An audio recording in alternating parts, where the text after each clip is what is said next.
Finance minister Nirmala Sitharaman ने आज budget पेश किया, यूनियन बजट पेश किया और बजट में कई प्रोविजंस रखे गए हैं। और जम्मू कश्मीर की बात करें और बाकी हिस्सों, जम्मू कश्मीर के साथ साथ देश के बाकी हिस्सों के लिए भी कई प्रोविजंस हैं। इस पर बात करने के लिए मैं जो बजट किस तरह से लेती है बिजनेस और ट्रेड इंडस्ट्री से जुड़े हुए लोग, उस पर बात करने के लिए मेरे साथ कई लोग हैं। मानिक बत्रा हैं, ये एसोकॉम काउंसिल ऑफ जम्मू के चेयरमैन हैं, इनसे बात करते हैं। और कुछ और लोग हैं, उनसे भी बात करेंगे।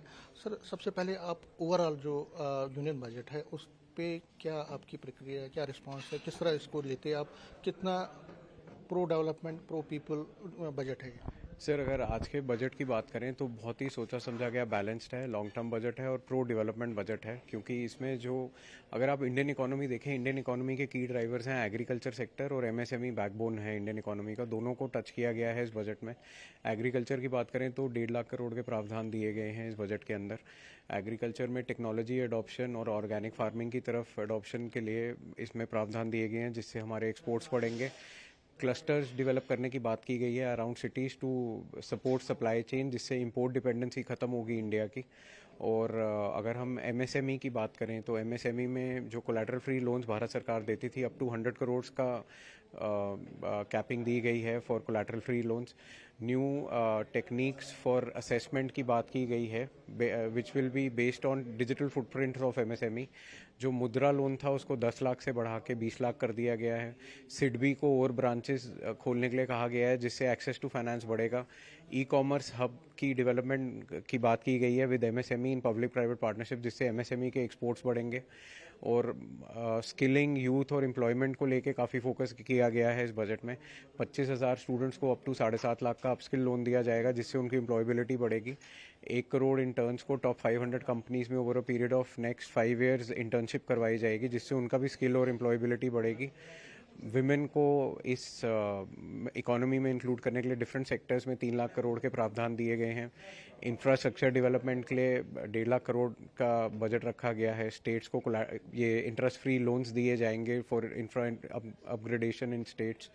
उसके बाद अगर हम बात करें तो टूरिज़्म जो एक बहुत बड़ा की ड्राइवर है हमारी इकोनॉमी का, तो टूरिज़्म के प्रमोशन के लिए रिलीजियस सेक्टर्स, रिलीजियस सर्किट्स और कुछ स्टेट्स को as a tourism hub develop किया जाएगा, जिससे इन्वेस्टमेंट और एम्प्लॉयमेंट दोनों बढ़ेगी इंडिया के अंदर। सो ओवरऑल एक सोचा समझा गया बहुत ही अच्छा लॉन्ग टर्म पर्सपेक्टिव वाला बजट है। एम्प्लॉयमेंट पे ज़्यादा फोकस है। और अगर हम देखें तो जम्मू कश्मीर में भी अनएम्प्लॉयमेंट का एक बड़ा चैलेंज है। जो स्किल डेवलपमेंट है और जिस तरह से लोगों को, जो खासकर यूथ को मेन स्ट्रीम में और उनको एम्प्लॉयमेंट देने के लिए बहुत सारे प्रोविजंस रखे गए, क्या आपको लगता है कि ये फ़ायदा देगा और इससे खासकर जो अनएम्प्लॉयमेंट का इशू है वो एड्रेस होगा? सर देखें, एम्प्लॉयमेंट और स्किलिंग को लेके बहुत फोकस किया गया है। लोन्स दिए जा रहे हैं, एजुकेशन लोन्स दिए जा रहे हैं। इंडिया अगर आप देखें, one of the youngest countries in the world है। The entire world sees us as a man power hub. So future में यहाँ से बहुत हमारी स्किल्ड मैन पावर है जो आउट ऑफ इंडिया भी प्लेस होगी।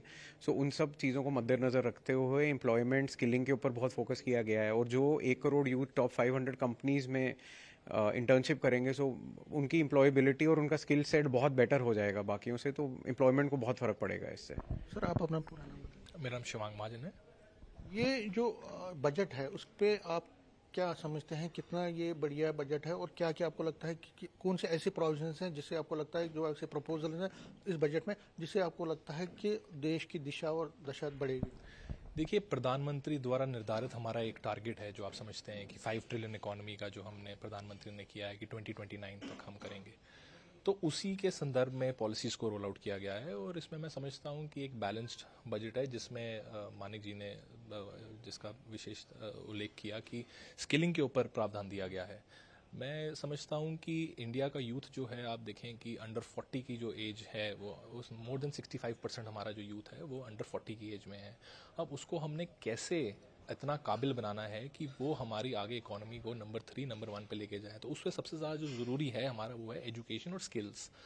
तो मैं समझता हूँ कि जो सबसे बड़ी बात यह है कि फॉर्चून 500 कंपनीज में अगर आप समझे कि रियासी का लड़का अगर जैसे उसमें 1 करोड़ जॉब्स है, रियासी का लड़का फॉर्चून 500 कंपनीज में जाएगा तो मैं समझता हूँ आगे आने वाले कल में वो अपना स्टार्टअप बना सकता है। वो स्टार्टअप से आप बेबीकॉर्न या यूनिकॉर्न बन सकते हैं। तो मैं समझता हूँ कि एक अपॉर्चुनिटी दी गई है और मैं इसको समझता हूँ कि सोशल फोकस ज़्यादा रहा है इस बजट का, कि जिसपे स्किल्स की ऊपर ज़्यादा प्रावधान दिया गया है। और ऑब्वियसली एग्रीकल्चर तो हमारी हिंदुस्तान की इकोनॉमी का बैकबोन जो है हमारा एग्रीकल्चर ही है।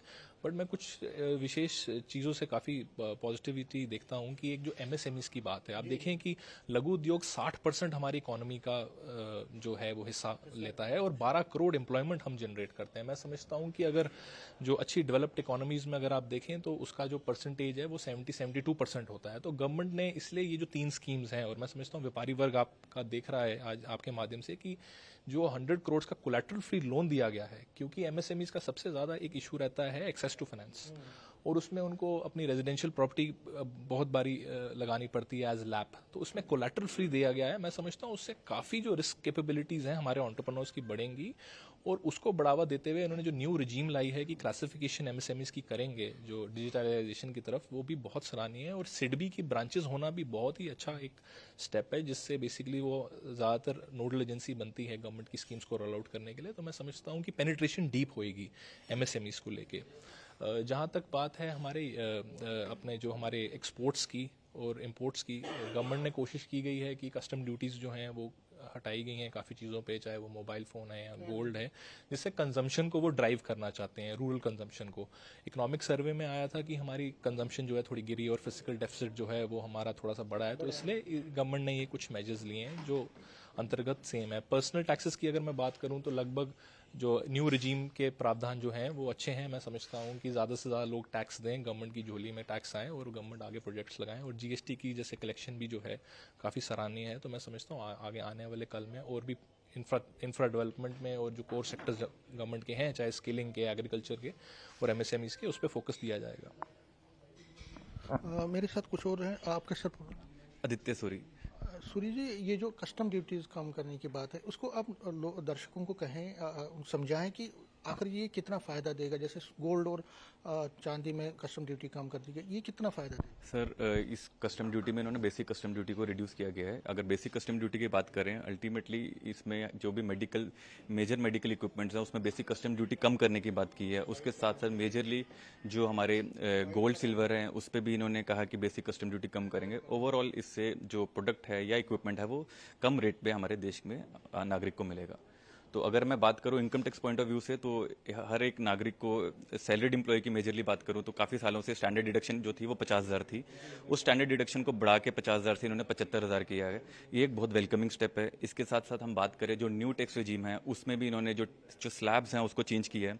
अगर किसी की इनकम सालाना 15 लाख रुपया, उसको अब साल का 17,500 का सेविंग होगा। अगर हम फाइनेंशियल एसेट्स की बात करें तो फाइनेंशियल एसेट्स में जो लॉन्ग टर्म फाइनेंशियल एसेट है उसमें इन्होंने 10% से बढ़ा के उसको 12.5% किया है। वो कहीं ना कहीं हमें जो हमारी स्टॉक मार्केट है वो उसको बता रही है कि उन्होंने इन्वेस्टर्स को एज ए उसने पॉजिटिव लिया या नेगेटिव लिया है। इसके साथ साथ हम बात करें ओवरऑल बाकी सेक्टर्स की, तो टूरिज्म सेक्टर को भी इन्होंने प्रमोट करने की बात की है। तो ओवरऑल ये सोचा समझा बढ़िया बेहतरीन और थम्स अप बजट है। ये जो बजट है, आपको लगता है कि आगे की जो 5 साल का रोड मैप दिया गया है वो कंप्लीट होगा इससे? सर, ये बजट जो है विकसित भारत या जो $5 ट्रिलियन इकोनॉमी का हम सपना देखते हैं, ये बजट उसको पहुंचने के लिए एक बेहतरीन और थम्स अप बजट है। तो लास्ट में आप सर अपना नाम? भूपेश गुप्ता जी। गुप्ता जी, आप किस ट्रेड के साथ है? आपका अपना क्या बिजनेस? मैं को चेयरमैन एसोचैम हूँ और हॉस्पिटलिटी सेक्टर से और रियल एस्टेट अगर सेक्टर हम से। हेल्थ की बात करें, हॉस्पिटलिटी की बात करें, उसमें आपको क्या लगता है कितना प्रावधान रखा गया? देखिए, अभी तक जो अभी इस बजट में हमने नज़रिया देखा है उसमें अगर टूरिज्म सेक्टर की ही बात की जाए तो उसमें इंडिया को एक ग्लोबल टूरिज्म डेस्टिनेशन बनाने के लिए बात की गई है, जिसमें 2 राज्य उड़ीसा और बिहार के लिए स्पेशल प्रावधान दिए गए हैं, जिसमें बिहार के 2 पिलग्रिमेज साइट्स को काशी विश्वनाथ कॉरिडोर के स्तर पर विकसित करने के लिए बात की है। और अगर मैं पिछले कुछ सालों का नज़रिया देखूं तो हमारा आउटबोर्ड टूरिज्म जो रहता है, जैसे हम जो इंडिया से विदेश की तरफ जाते हैं, वो कम हो गया और इनबोर्ड टूरिज्म बढ़ गया है, जो विद इन हम इंडिया टू इंडिया घूमते हैं। अगर हम देखेंगे काशी विश्वनाथ और महाकाल टेम्पल का जो कॉरिडोर है, अगर पिछले कुछ सालों 2-3 सालों का कॉरिडोर के बाद रिजल्ट है, तो काफ़ी ज़्यादा वहाँ पे पिलग्रिमेज बढ़ा है। तो इसी स्तर पे अभी बिहार में भी गया और एक साइड को और बढ़ावा दिया गया है। तो हमें उम्मीद है कि अभी जो J&K का बजट आएगा उस तरह पे जम्मू के कश्मीर के लिए भी कुछ इस तरह के प्रावधान दिए जाएंगे, जिसमें जम्मू कश्मीर में भी टूरिज्म को इसी स्तर पर बढ़ावा देने के लिए बात की जाएगी। आप ये कह रहे हैं कि जो टूरिज्म सेक्टर है जम्मू कश्मीर में उसको बढ़ावा देने के लिए जो है बड़े ड्रास्टिक स्टेप उठाने पड़ेंगे ताकि यहाँ पे लोगों को डायरेक्ट और इनडायरेक्ट एम्प्लॉयमेंट मिले। जी देखिए, ड्रास्टिक स्टेप उठाने के लिए मेरे को लगता है कहीं ना कहीं हम लोकलाइट्स को भी खुद की अवेयरनेस की भी ज़रूरत है। अगर हम अभी छोटी सी बात करें, हमारा छोटा सा एक डेस्टिनेशन है पंचेरी, बिल्कुल नियर बाय डेस्टिनेशंस पे है और अभी तक हम उसके बारे में जानते नहीं हैं। अगर हम अपने दायरे में देखें 100 किलोमीटर दायरे में इतनी सारी डेस्टिनेशंस आ जाती हैं, शायद हम जम्मू वाले हार्डली वहाँ पे गए हुए हैं। तो हमें पहले लोकल अवेयरनेस की ज़रूरत है और ड्रास्टिक स्टेप लेने की ऐसी कोई ज़रूरत नहीं है।